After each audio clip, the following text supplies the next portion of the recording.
ولادة حيوان غريب الملامح في أحد قرى تايلاند أثارت دهشة شديدة جدا، لأن جسمه كان شبه جسم الماعز وراسه شبه راس الإنسان. والأطباء البيطريين قالوا إن المظهر الغريب للماعز يعود إلى نقص الكالسيوم، وده بيخلي رأس الحيوان تتشكل بصورة غير طبيعية. وقالوا كمان إن فرص بقاء الحيوان على قيد الحياة ضئيلة جدا.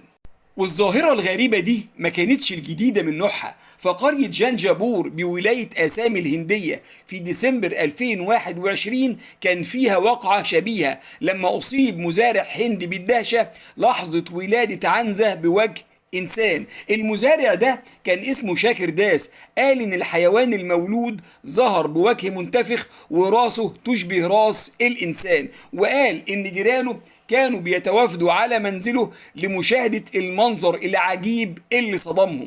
ومش بس كده، ده في نوفمبر 2022 تداول رواد مواقع التواصل الاجتماعي مقطع فيديو لماعز حديث الولادة وجهه يشبه وجه الإنسان، وعينيه الاتنين منتفختين وقريبين من بعض، وده أثار قلق سكان القرية الهندية.